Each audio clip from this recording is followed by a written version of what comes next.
Assalamualaikum warahmatullahi wabarakatuh. Salam sehat untuk Bapak dan Ibu semua, khususnya yang sudah berusia di atas 60 tahun.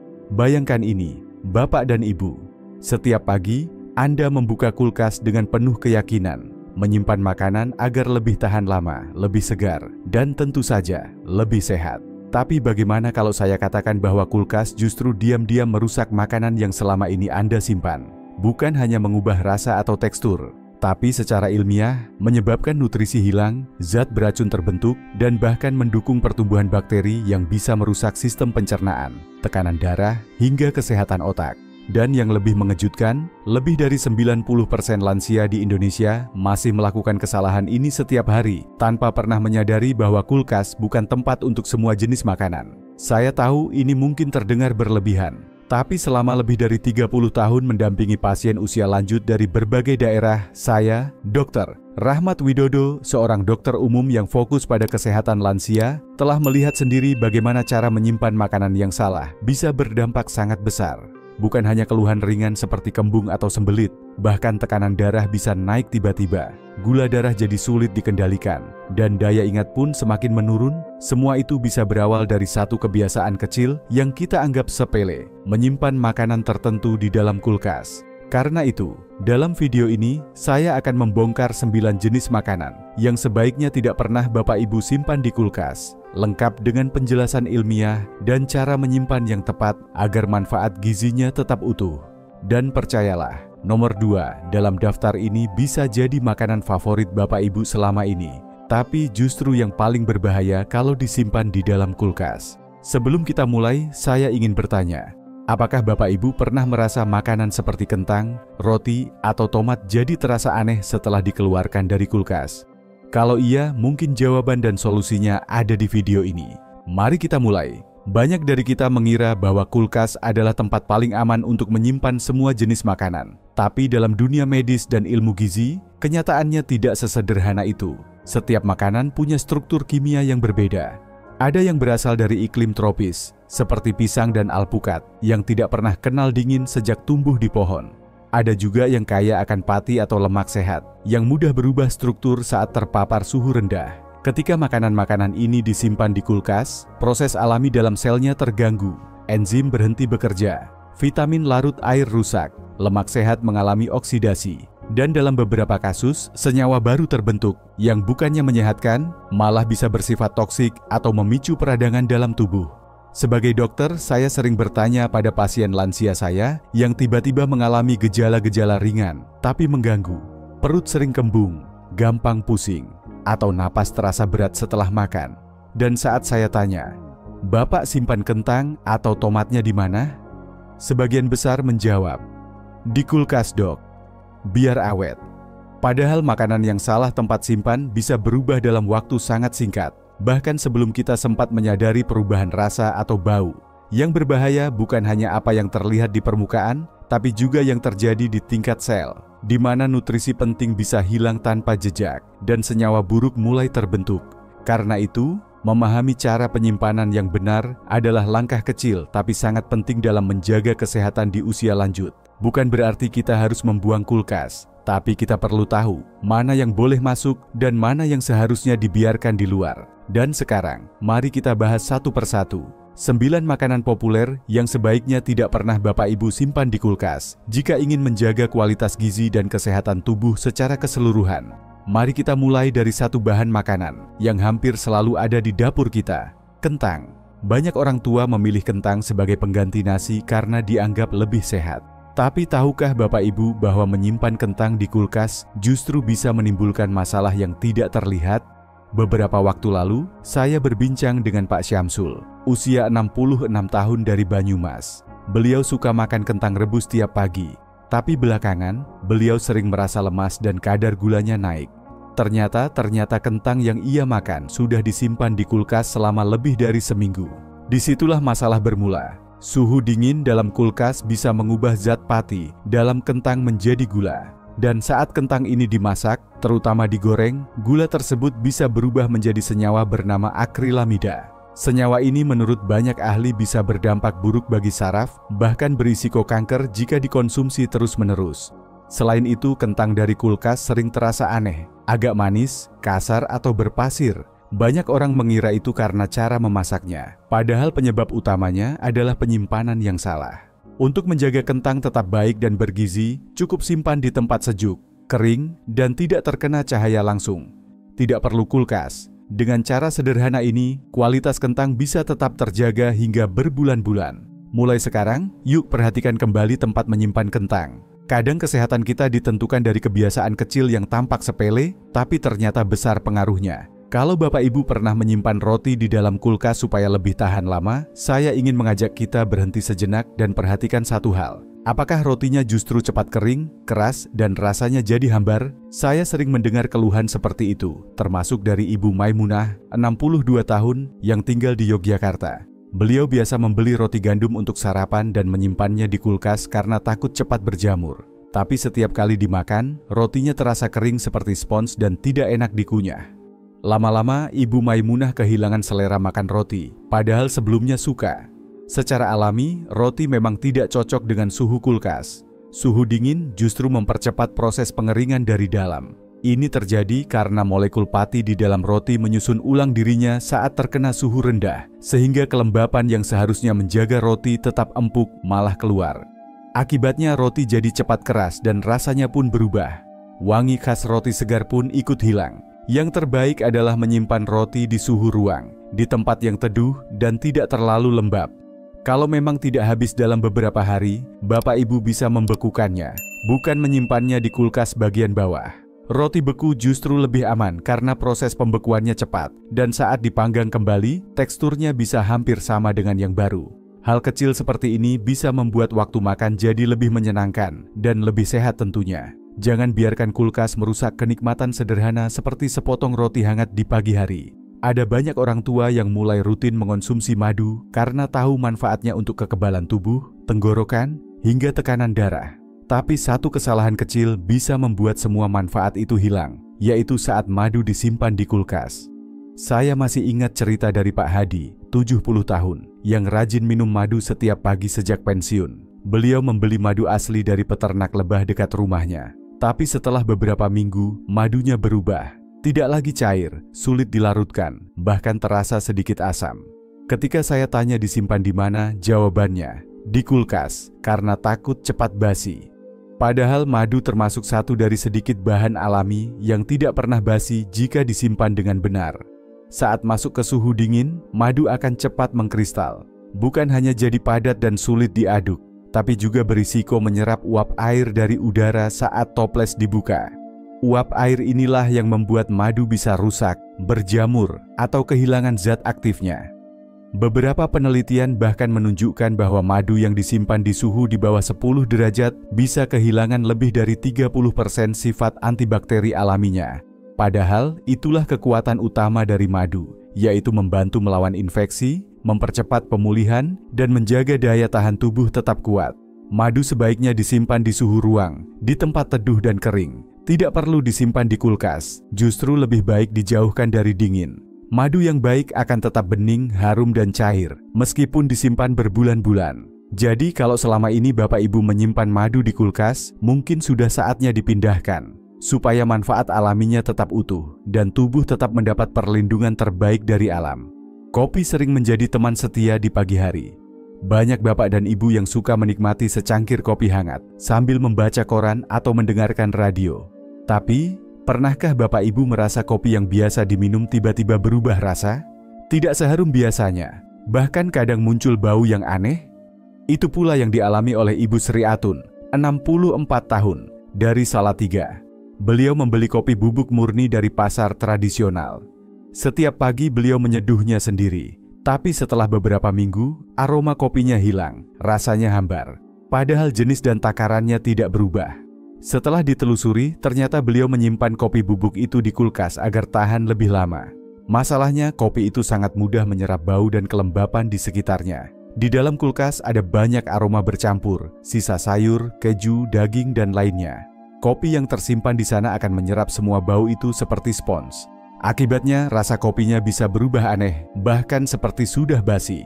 Selain itu, perubahan suhu di kulkas menyebabkan embun terbentuk di kemasan kopi. Embun ini membuat biji atau bubuk kopi lembab, cepat rusak, dan kehilangan minyak alami yang menyimpan rasa dan aroma khas.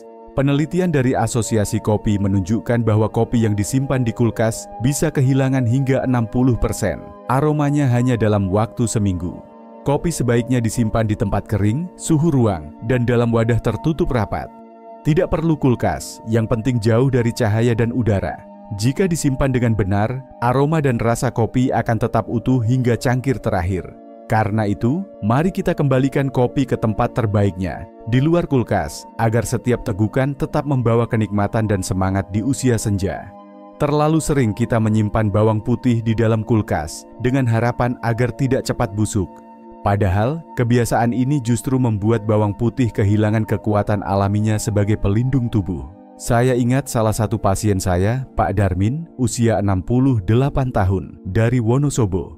Beliau rutin mengonsumsi bawang putih mentah setiap pagi karena percaya akan manfaatnya untuk tekanan darah dan daya tahan tubuh. Namun belakangan ini, beliau merasa manfaatnya menurun, tekanan darahnya kembali naik dan tubuhnya terasa lebih mudah lelah. Hoak, cepat lelah. Saat saya tanya lebih lanjut, beliau berkata, "Supaya tahan lama, saya simpan di kulkas, Dok. Masalahnya bukan hanya soal tekstur. Di suhu dingin, bawang putih akan mulai tumbuh tunas hijau. Tunas seperti ini rasanya pahit dan bisa mengganggu pencernaan, terutama bagi bapak ibu yang sensitif. Tapi lebih dari itu, saat bawang putih terpapar suhu dingin dan kelembapan seperti di dalam kulkas, zat aktif bernama alicin yang dikenal sebagai senyawa anti radang, anti mikroba, dan pelindung jantung akan berkurang drastis. Bawang putih yang sudah terkena dingin juga kehilangan kerenyahan dan aroma khasnya. Saat dipotong atau dihaluskan, teksturnya menjadi lembek, lengket, dan sulit digunakan. Tidak heran jika banyak orang mengeluh bawang putih mereka tidak lagi harum saat ditumis. Padahal bukan karena kualitasnya yang buruk, melainkan karena cara penyimpanannya yang keliru. Bawang putih sebaiknya disimpan di tempat yang sejuk, kering, dan memiliki sirkulasi udara yang baik. Tidak perlu masuk kulkas, cukup diletakkan di keranjang terbuka atau dalam jaring. Jika disimpan dengan benar, satu bonggol bawang putih bisa bertahan selama berbulan-bulan tanpa tumbuh tunas. Jadi, jangan biarkan suhu dingin merusak kekuatan alami bawang putih yang begitu bermanfaat bagi tubuh kita. Karena di usia seperti kita, setiap zat pelindung dari alam menjadi semakin berharga dan layak kita jaga dengan cara yang tepat. Pisang, seperti yang Bapak Ibu tahu, adalah buah yang sangat akrab dan disukai banyak lansia. Lembut, manis alami, mudah dicerna, dan kaya akan kalium serta vitamin C. Tapi banyak orang justru melakukan satu kesalahan kecil, menyimpan pisang di dalam kulkas. Saya masih ingat pasangan lansia dari Klaten, Pak dan Ibu Sukimin. Mereka bercerita bahwa setiap kali membeli pisang, langsung dimasukkan ke kulkas supaya tidak cepat busuk. Tapi sejak itu, pisangnya jadi berubah. Kulitnya menghitam, dagingnya lembek, dan aromanya hilang. Bahkan Pak Sukimin pernah merasa perutnya kembung setelah sarapan pisang. Masalahnya, pisang termasuk buah tropis. Dalam kondisi alaminya, pisang tidak pernah terpapar suhu dingin. Saat dimasukkan ke kulkas yang suhunya sekitar 5-7 derajat Celcius, sel-sel di dalam buah mengalami cedera dingin. Akibatnya membran sel bisa pecah, enzim terganggu, dan pembentukan vitamin C pun ikut terhenti. Penelitian di Balai Penelitian Pertanian Tropika menyebutkan bahwa kandungan vitamin C dalam pisang bisa turun hingga 80% hanya dalam 5 hari di kulkas. Kulit pisang yang menghitam bukan hanya soal penampilan, tapi juga tanda bahwa jaringan buah di dalamnya mulai rusak. Di kondisi ini, bakteri mudah berkembang biak meskipun belum terlihat secara kasat mata. Sebaiknya pisang disimpan di tempat sejuk dan kering. Kalau ingin memperlambat proses pematangan, pisahkan satu persatu dan bungkus batangnya dengan plastik. Tapi jika pisang sudah matang sempurna, lebih baik langsung dikonsumsi. Pisang yang matang alami di luar kulkas jauh lebih baik untuk tubuh. Mari kita biarkan buah ini memberi manfaat maksimal, tanpa gangguan suhu dingin yang justru merusaknya. Ada satu bahan dapur yang sering disimpan berdampingan dengan kentang di kulkas, yaitu bawang bombay. Sekilas memang tampak aman. Tapi dalam jangka pendek, penyimpanan ini bisa membuat bawang cepat rusak, bahkan menimbulkan risiko yang tidak terlihat. Beberapa waktu lalu, saya menerima pesan dari Pak Rosid, 67 tahun, di Semarang. Beliau senang memasak sup bawang khas Belanda untuk cucunya, tapi belakangan hasil masakannya jadi berbeda. bawang cepat layu, lembek, dan rasanya manis aneh seperti karamel. Ternyata semua bawangnya disimpan di kulkas selama lebih dari seminggu. Suhu kulkas yang lembab seringkali mencapai 90% kelembapan, membuat lapisan kulit bawang yang kering berubah jadi lembek. Kelembapan itu masuk ke sela-sela kulit, menciptakan tempat sempurna untuk tumbuhnya jamur. Yang lebih berbahaya, beberapa jenis jamur di bawang bisa menghasilkan aflatoksin, salah satu zat racun yang dalam dunia medis dikenal sangat karsinogenik. Selain itu, suhu dingin juga mengubah struktur dalam bawang. Pati di dalam bawang berubah menjadi gula, sehingga rasanya menjadi terlalu manis dan tidak lagi pas untuk masakan gurih. Saat dimasak, bawang tidak lagi menghasilkan karamelisasi sempurna, seperti di restoran, karena strukturnya sudah rusak. Bawang sebaiknya disimpan di tempat kering, bersirkulasi udara baik, dan tidak terkena cahaya langsung.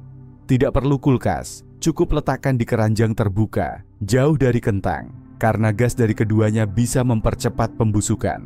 Bagi bapak dan ibu yang suka memasak di rumah, menyimpan bawang dengan cara tepat bisa membuat rasa masakan lebih nikmat, dan tentu saja lebih aman untuk kesehatan keluarga.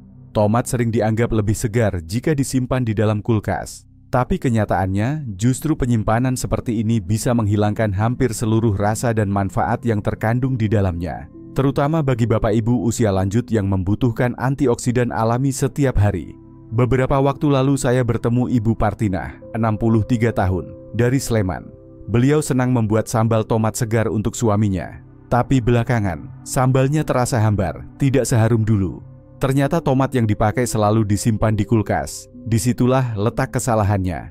Penelitian dari Universitas Florida menemukan bahwa suhu di bawah 12 derajat Celcius dapat mematikan banyak gen penting yang bertugas membentuk aroma dan rasa tomat. Gen ini tidak aktif lagi meskipun tomat dikeluarkan dari kulkas. Akibatnya, tomat kehilangan ciri khasnya, harum segar dan rasa manis asam yang seimbang. Yang lebih memprihatinkan, tomat mengandung likopen, antioksidan kuat yang penting untuk menjaga kesehatan jantung dan kulit.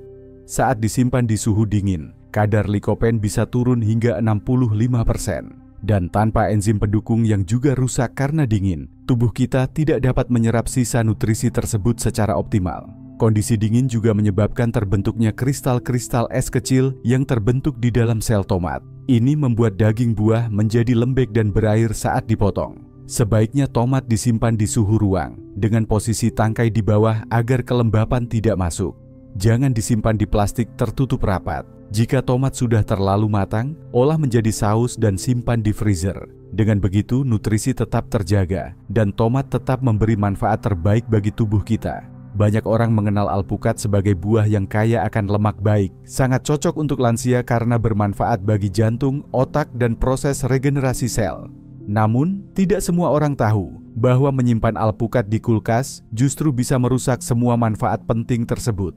Alpukat mengandung asam lemak tak jenuh tunggal, sejenis lemak sehat yang mudah rusak jika terkena suhu rendah terlalu lama. Saat disimpan dalam kulkas, lemak ini mengalami proses yang disebut peroksidasi lipid, yaitu oksidasi yang membentuk senyawa radikal bebas. Senyawa ini justru berbahaya bagi tubuh karena dapat mempercepat kerusakan sel dan memperburuk peradangan dalam jaringan. Penelitian dari Stanford University menemukan bahwa alpukat yang disimpan di bawah suhu 10 derajat Celcius selama 4 hari mengalami penurunan hingga 90% pada aktivitas antioksidannya. Vitamin E dan C, dua zat pelindung utama dalam alpukat, menjadi tidak stabil dan sulit diserap tubuh. Bukan hanya zat gizinya yang rusak, tapi tekstur dan rasa alpukat pun ikut berubah. Enzim yang bekerja menjaga struktur daging buah menjadi tidak aktif. Hasilnya, alpukat yang seharusnya lembut dan creamy berubah menjadi berserat, berair, bahkan terasa getir dan pahit. Untuk mempertahankan manfaatnya, alpukat sebaiknya disimpan di suhu ruang hingga matang sempurna. Setelah itu, boleh didinginkan sebentar jika benar-benar diperlukan, tapi jangan terlalu lama. Karena semakin lama dan semakin dingin disimpan, makin banyak nutrisi yang hilang tanpa kita sadari.